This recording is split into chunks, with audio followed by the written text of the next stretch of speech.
Isang magandang umaga, tanghali at gabi po sa ating lahat dyan sa Pilipinas. Sa mga subscribers ko po na sumusuporta sa aking content, maraming salamat po sa mga parents po natin, papananay, tatay, lola at lolo, kapatid, kuya, ay maraming salamat sa suporta na binibigay niyo po sa aking content.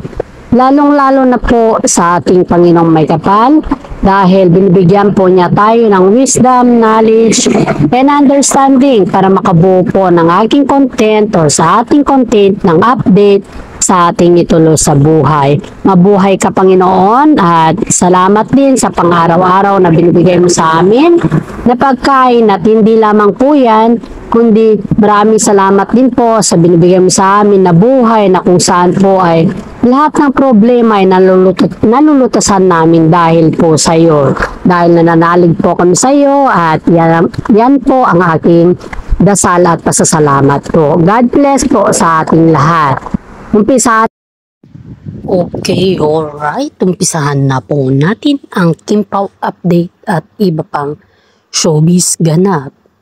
Ayon po sa aking legit na sources ay nireveal na po ang mga cast ng My Love Will Disappear na movie nila Paolo Avellino at saka si Kim Chiu na kung saan po ay malapit nang ipapalabas kasi malapit na rin pong matapos yung kanilang shooting dito. Kaya nga po linuluto na ng mga network or mga management nila yung tinatawag nilang sunod dito na bago nilang movie. Ayun po sa aking unang vlog or saka yung vlog ko lang kaninang umaga, linag ko na po yung about sa bago na naman nilang movie na niluluto ng mga management para sa kanila. Heto po ang inaabangan ng lahat, ang pag-reveal nila sa kanilang mga cast ng Hello Love Disappear kasi napaka-excited yung mga madlang Pilipino or madlang people sa mga cast ng Hello Love Disappear kasi dito daw nila nakikita kung sino or ano yung mga role ng mga cast dito. Marami sa mga netizen po ang nag-aabang sa kanilang movie na ito dahil super duper excited at super duper kilig din yung aabutin natin dito guys. Grabe. Yung mga Kim Pao fans dyan, talagang mapapawaw na naman po tayo sa kakiligan. Ibabahagi na naman ng Kim Pao sa atin. Dahil pag tayo ay humingi sa kanila ng pabor, ay yan naman po ay binibigay nila ng kusa at walang pag-alinlangan po. Okay, dadako na naman po tayo sa isa na naman pong balita na kung saan po ay lahat daw pala yung mga gamit ni Paolo Avellino, ayon dito sa aking legit na source, lahat daw pala yung gamit ni Paolo Avellino pagdating sa mga sports ay nasa kondo na pala ni Kim Chiu. So ano guys, ano yung nasa isip natin dito? I-comment down below nyo na lang po kung ano yung nasa isip natin dito. Kung sila na ba ay nasa isang bahay na ba sila? Or ano na? I just want to clear out or I just want to clear na gusto ko na kayo yung mag-comment about that because ayon po sa aking legit na sources ay mas better po na magbigay tayo ng opinion or humingi tayo ng mga opinion ng kagaya natin ng mga netizen dyan, ng mga madlang people sa ating idolo sa buhay. We all thought that some of us here don't want to have Kim Pao tambalan. We know that one because ang daming mga bashers paminsan-minsan hindi mo talaga sila makonek kung ano yung mga pinupunto nila sa kanilang buhay at ito ay kinukonek pa rin nila sa Kim Pao yung kanilang teleserye sa kanilang buhay. Aside from that, wala naman po tayong magagawa dyan kung yan naman po yung kanilang sariling opinion. At syempre normal, irerespeto po natin kasi yan po ay sarili po nila yan na opinion at hindi naman po natin pwede na sabihin na hindi, wag kayong mag-comment kasi ganito ganyan. Hindi naman po sa ganon. Kaya nga po yung mga comment niyo dyan, just comment down below para magkaalaman ang lahat natin. At please subscribe naman po sa aking YouTube channel. Like at share naman din po. Isang malaking tulong na din po yan para sa atin.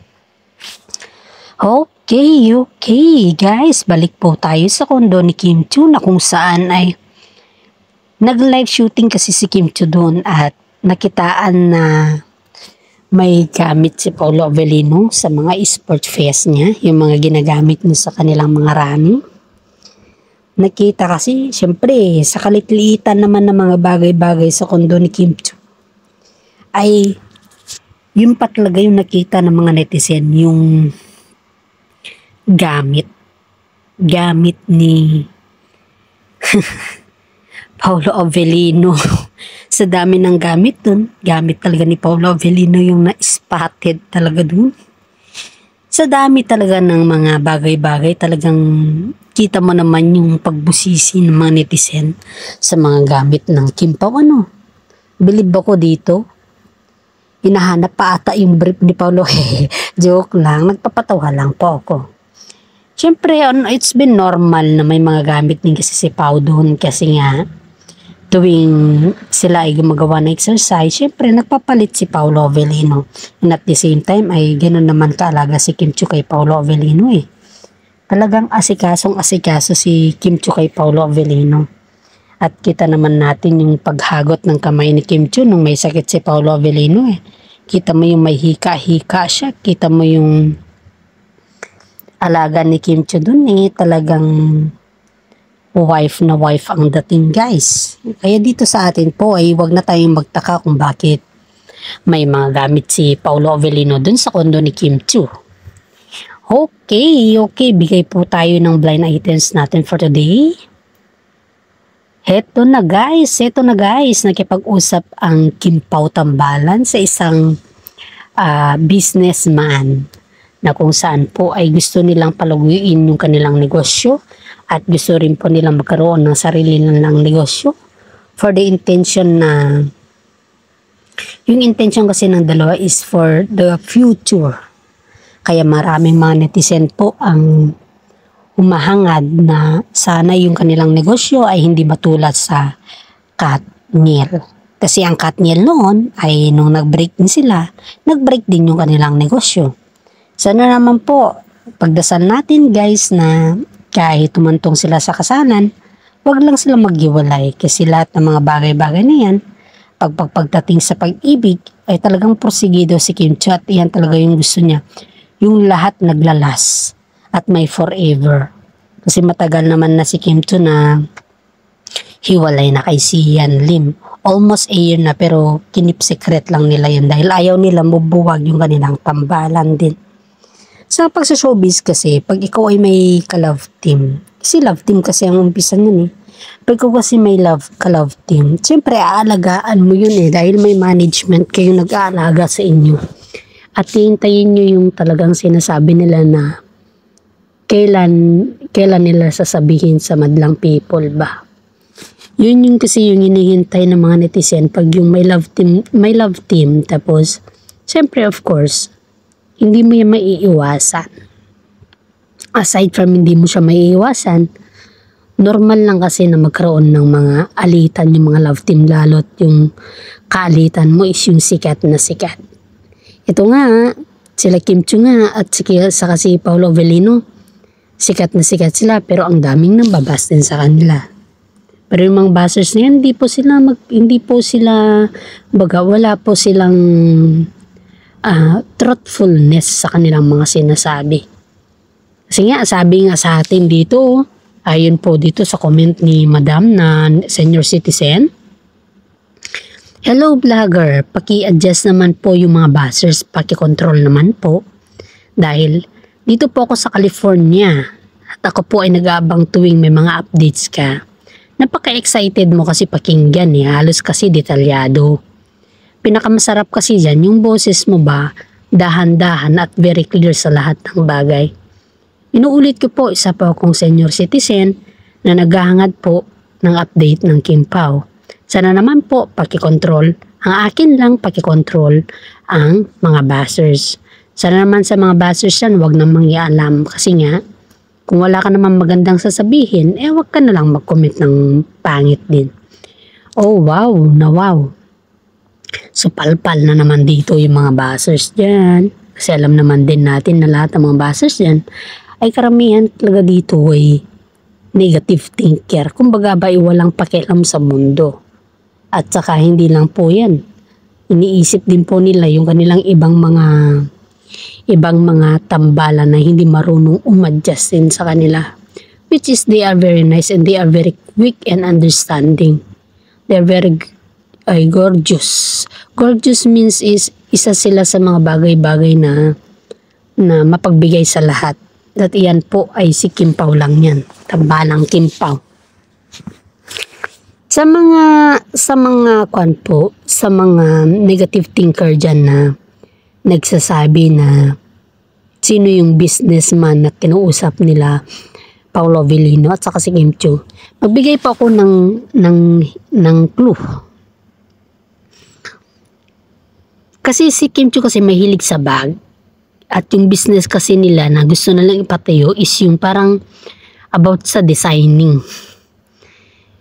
Siguro sa dressing or something, basta pagdating sa design guys, yun kasi yung bet ni Kim Chiu, yung about sa designing ba. Makikita mo kasi doon na may hilig si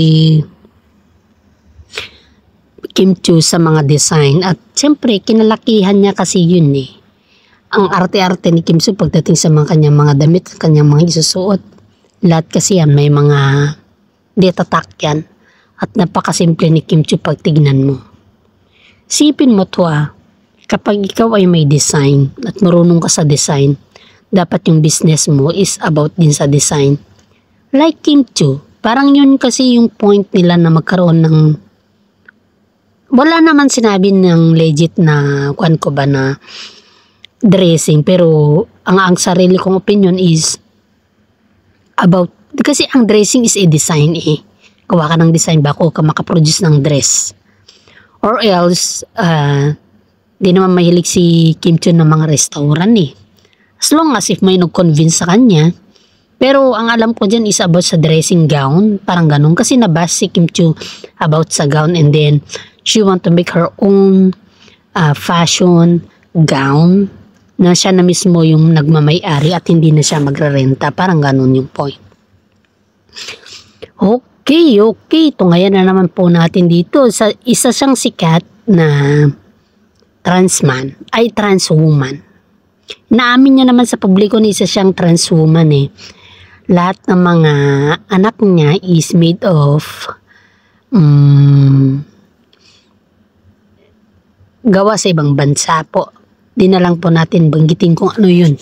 At hanggang dyan na lang po. Baka kasi mahirap na no. Hindi na natin pwedeng alungkating kung ano yung kasarian at kung sino yung kanilang magiging kapartner sa business dito kasi ibang usapan na po yun at out na po tayo dun. Yun lang po yung bibigay kong clue sa inyo, yung konti lang. Para sa ganon, lahat tayo ay magkaroon ng clue. Okay, update na naman tayo sa mga ibang issue na kung saan po ay nagbigay si Kim Chiu ng regalo sa nanay ni Paolo Avellino dahil nagpapasalamat ito sa kanyang guidance at support din sa kanyang International South Korea Drama Award. At naririnig po natin na botong-boto ang nanay ni Paolo kay Kim Chiu. At hindi lang po botong-boto kundi talagang saludo kay Kim Chiu dahil nagpapasalamat din ito. At dahil nga po si Kim Chiu din yung nag-alaga kay Paolo Avellino noon at hanggang ngayon ay inaalagaan pa rin niya po si Paolo Avellino. Kaya dito po natin makikita kung gaano kahusay ang dalawa na mag-alaga sa isa't isa.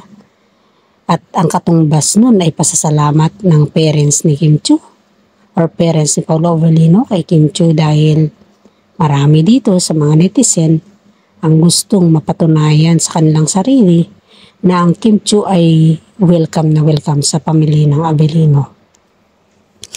Kaya nga po, isipin na lang po natin na kapag welcome ka, understood po yan na botong-boto ang pamilya mo sa iyo. At hindi lamang po yan, hindi lang botong-boto, kundi isa ka ng tinuring ka ng isang part of the family. Okay. Ano kaya yung regalo na binigay ni Kim Chiu? Pakihula naman po. Gusto niyo bang mulaan? May clue po ako sa inyo maliban dun sa businessman. At to naman yung regalo ay isa itong bag. Na kung saan po ay yung bag na binibenta ni Kim Chiu sa kanyang products ay mas mahal pa dito. Ganun magregalo si Kim Chiu sa kanyang biyanan to be. Biyanan to be sabi natin kasi talagang yun naman talaga yung papunta yung kanila yung magiging asawa na ni Paolo Avelino si Kim Chiu sa lahat ng bagay at hindi na naman natin maipagkailayan dahil lahat naman tayo ang hangad natin ay ang katahimikan ng Kim Pao Tambalan. See is to believe na kanga nila pero we can see the bag, it's very believing na sabi po nila. Kaya dito, umpisa na po natin alungkatin kung ano yung mga bag na niregalo ni Kim Chiu sa nanay ni Paolo Avelino. Dito po natin talaga makikita kung ano talaga yung nasa loob ni Paolo Avelino sa lahat ng bagay at yung pamilya niya. Kahit malayo po si Kim Chiu sa kinagisnan ni Paolo Avelino ay kinokonek pa rin ni Kim Chiu yung kanyang sarili dahil ayan na po yung magiging adaptation nila ni Paolo Avelino yung magkaroon ng pamilya at maging pamilya din niya yung pamilya ni Paolo Avelino. Kaya dito, inuumpisahan po nila yung kanilang mga sistema or yung kanilang mga galawan para sa ganun po maging maayos ang lahat sa kanilang pamilya. Parang iniisip kasi ng Kim Pao na hindi masyadong grande yung kanilang kasalan kasi yung simple lang pero ma-invite lahat yung kanilang gustong i-invite. As long as na komportable si Kim Chiu sa opinion ni Paolo Avelino, and that is very grateful for them. Hindi naman pwedeng sabihin ni Paolo Avelino na ayaw niya yung ganun na bagay kung talagang hindi naman talaga. Hindi lang yan, mas mabait pa nga tong dalawang to kasi they are guided by a good person Hindi kagaya ng mga iba dyan na masyado silang selfish pagdating sa opinion. Samantala sila is very curious sila sa bagay-bagay na gusto nilang gawin sa kanilang buhay. At this is now our end of our content. Sana naman po magustuhan ninyo. Please like, subscribe, and share naman po ang aking content. Maraming salamat at God bless po.